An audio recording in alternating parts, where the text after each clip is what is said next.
Hello everyone, this is Ross from Retro Dream Beam. I'm an eBay seller full-time. I've been doing this with my fiance Netta for more than 3 years now. Don't forget to like the video and subscribe to the channel. I just bought like a mini personal collection like from a friend. I buy stuff from them occasionally, and then we like to talk about a bunch of different nerdy stuff. We kind of have different knowledge bases of the nerd world, all the way from like miniatures to board games, where like I'm more into like the board games and cards. He has also good knowledge of like Warhammer and that kind of miniature and some of the more hipster stuff. He has more RPG elements. So yeah, I'm just going to go into it. So first thing right here, it's not going to take too long. Got a bunch of sealed Warhammer Age of Sigmar. So this is kind of like the updated version of their fantasy game. He said that like Warhammer 40k is probably the most popular than Age of Sigmar. Right here is a Tusk boss and Maw Grunta. This is just an orc figure. These are going to be a bunch of orcs, or they're called like orcus or aurochs, sorry. He said that they changed the name from like orc, elf, and dwarf to these like specific names, so then they can actually have the intellectual property of the particular names, which I never knew, so I just asked, which makes sense. All right, so yeah, this is like a little beast rider right here. These are sealed kits, so when you see me with those like little sprues, that's gonna be individual bits and pieces, so like you get to craft a little miniature right here. So we got that one. We also got a second one right here, a little bit more box damage. It doesn't matter. They're just going to open it up. They're just going to build the miniature the way that they want, so people like this. So it's really cool to get some sealed stuff. Right here, we have an Ultra Pro dice tray. And then I actually might keep this. I'm going to ask her later on when she's not busy if she wants to keep this. Dice trays are kind of this hard thing to find because there's no particular company that I can think off the top of my mind where all they do is dice trays. You can go to probably conventions and find people that like handcraft them. You can find different dice trays on Etsy, dice towers as well. So this is an Ultra Pro one. So there are these companies that do like sleeves and accessories that do eventually have dice trays, but they end up not being like an easy thing to find. So this is a pretty good solid one. So we might keep this for ourselves. We have some kind of like weird, unique ones that whenever I find a cool dice tray or dice tower, I end up just keeping them.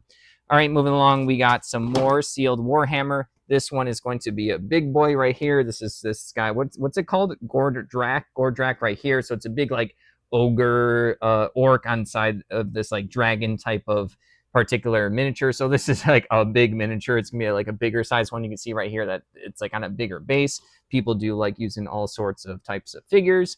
These are still classified as miniatures. Got a second one of the same type right here. So the reason why he was selling this stuff is he was getting into some other miniature games, and then he just didn't want this. Like this was going to be his army. He then got these. It's called Start Collecting Ironjawz. So he told me these were going to be like maybe out of print or like rarer right here. So it's like a bunch. It's like 14. Was it 14 little miniatures right here? This one's probably going to be more expensive. So yeah, you're going to build up a bunch of figures right here. He was also giving me painting tips, and we'll get to that in just a moment. But I also got I do like to paint some like board game miniatures. I've probably painted like 400, 500 miniatures total, which is not a lot really, but I am planning on painting some soon. So yeah, like I said, another pack of these Ironjawz right here. Same box, sealed, 14 figures. Very, very easy to list. It was weird because these don't have like the wrapping. I asked him if that was just how they are. He said, yes, that's how they are. And then like these ones happen to still have the little saran wrap or whatever it's called. It's not saran wrap, cellophane or something. I don't know what it's called. All right, then moving along, we have these right here. They were the box that was pulled out. These are going to be Ironjawz Gore Gruntas. I think they're like these three little cavalry pieces. Unfortunately, I can't show you like a good picture, but this is just the box for it. These ones I think were also like he said, I don't know, more expensive, more sought after, or like out of print or something like that. One of those. So sorry if I'm misspeaking in that. Got another boxes of those. And then he also threw in some stuff for free. So we got this. He's not going to be playing Age of Sigmar right now, so he didn't need any of his accessories. So we have these like big cards. I forgot to ask him what these are.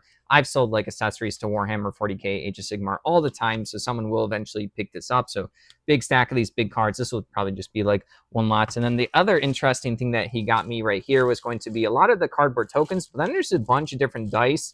I don't know. He doesn't even remember if they're all like Warhammer themed. Some of the Warhammer dice can be expensive. I also see some just like regular Chess X dice right here. So I'll probably separate the tokens. They'll be like their own listing, and all the different dice I'll figure out like where they're from and then like how to list them. But dice sometimes are pretty good. So he threw this in because he's not going to use it. All right. Then he also gave me right here. I have to look these up. He had a bunch of these are melee reach tokens for Age of Sigmar. So this one he said was like a special promotional one. This one's like a metal heavy one. It's like gold, not like actual real gold, but like the gold color. This one's heavy. Then there's malign portents, it says on there. These are used for the miniatures where they put it up against the base, and it, like, say if a character has like a big axe, which will have reach. Reach is a couple of inches. They use this to kind of like measure that stuff out. So yeah, I got a couple of these. These could be good. Those were throw-ins. And then there's also some, he had like these wooden other measuring sticks and stuff like that. So I'll look all these up when I'm like listing them. And then he had, what is this? Oh, I guess there's like more Age of Sigmar like tokens, turn things, a little gauge right here. Another one of these with, it's like 6 inches instead of like the couple inch ones I was just showing you. And then we got a bunch of, okay, so this is going to take a little bit longer to explain. So this is going to be cards for the game right here, Hololive official card game. These are the Japanese. This is called, oh, I forget. It's like Blooming Radiance, which I believe is the first set. They're about to drop the English version of the game for Hololive for this card game in like a week or so. So these are a bunch of Japanese cards. So he just like opened up a bunch of booster packs. I don't know if you can see it, but yeah, you can see that these are straight up in Japanese. He says he doesn't know the value of any of these like at all, and I'm gonna have to like look at it. I'm probably gonna try to figure out which ones are rare. This one's shiny. He said I can do a lot if I want. He's like, basically do whatever you want. You know what you're doing on eBay. And so yeah, he opened these all up. He realized he does not have someone to play the game with. So yeah, he ended up just selling these to me cheap. So I got a bunch of these cards. So we'll see how they do. Like I said, I think I might spend some time to individually list the ones that are rare and foil. And I'll use some kind of like translation tool to figure out the names of the cards. But yeah, there's probably not too much of this listed on eBay, at least from an American seller. Like I said, these are all Japanese. So give me one more second. As you can see, I got like, he probably opened what looks like a booster box or two worth of cards. He was planning on playing the game, but not anymore at some point. Like when you're into nerdy stuff, you eventually, including me, you realize you only have so much time to play so many games because they're all fun.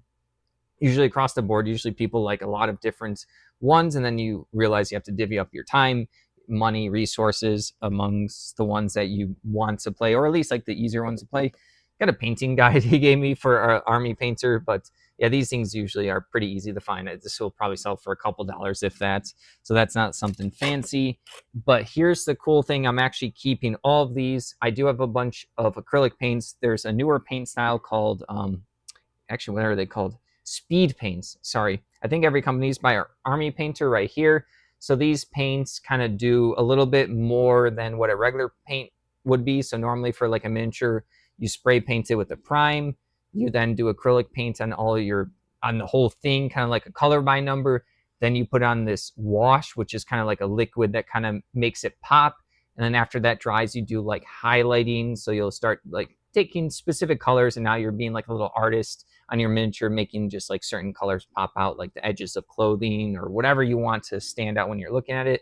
These speed paints kind of do all of that all at once. He told me like the rules and stipulations for using these. He got a different set of speed paints. I think there's many companies that make it. I like Army Painter. There's Vallejo. There's the Warhammer brand. There's some other ones.